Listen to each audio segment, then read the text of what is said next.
యేసుక్రీస్తు వారు ఎందుకు ఈ లోకానికి వచ్చి ఉన్నారు అనగా పాపులను రక్షించుట కొరకు ఈ లోకానికి వచ్చి ఉన్నారని ఒక మాట రాయబడి ఉంది. నశించిన దానిని వెదకి రక్షించుట కొరకు ఈ లోకమునకు ఆయన వచ్చి ఉన్నారు అని రాయబడింది. ఇలాగ అనేక విషయాలు యేసుక్రీస్తు వారు ఈ లోకమునకు ఎందుకు వచ్చి ఉన్నారు అనే విషయాలు రాయబడింది. అందులో ఒకటి నేను మీకు తెలియజేస్తుంటున్నాను. యేసుక్రీస్తు వారు ఎందుకు ఈ లోకమునకు వచ్చి ఉన్నారు అనగా దేవుని పరిశుద్ధ గ్రంథంలో రాయబడి ఉంది, ఏ భేదము లేదు, మనుషులందరూ దేవుడు అనుగ్రహించే మహిమను పొందలుకోనలేకపోతుంటున్నారు. మహిమ అనగా పరలోక భాగ్యం, దేవునితో ఉన్నటువంటి భాగ్యం పొందుకోలేకపోతున్నారు. కారణాలు ఏమిటి అని పరిశీలన చేసినప్పుడు అందరూ పాపమును చేసిన వారుగా ఉన్నారు, పాపమును కలిగిన వారిగా ఉన్నారు.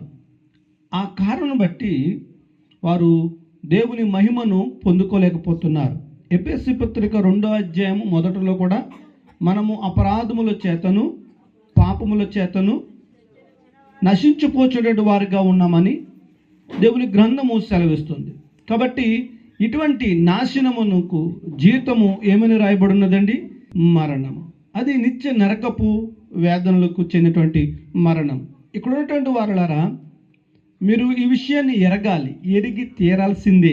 ఏమనగా పాపముల వలన వచ్చిన జీతము నిత్య నరకపు వేదనలు.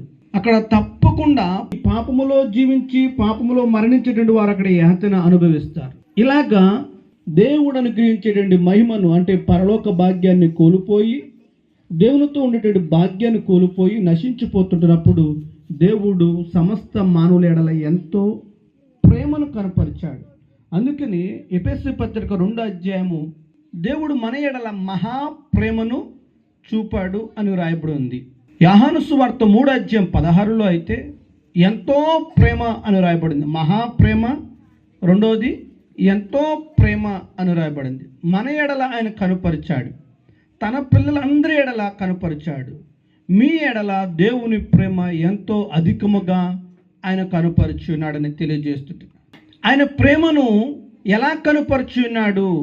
ఎవరైనా ప్రేమను కొంతమంది మాటలతో కనపరుస్తారు, మరొకలాగా ఏదైనా వస్తువు ఇచ్చి కనపరుస్తారు. కానీ దేవుడు ఎలాగున నరుల ఎడల ఉన్నటువంటి ప్రేమను వెల్లడిపరుచున్నాడు అనగా నశించిపోతున్న ప్రతి ఒక్కరును నశింపకున్నట్లుగా తన కుమారుడిని ఈ లోకానికి పంపించినాడు.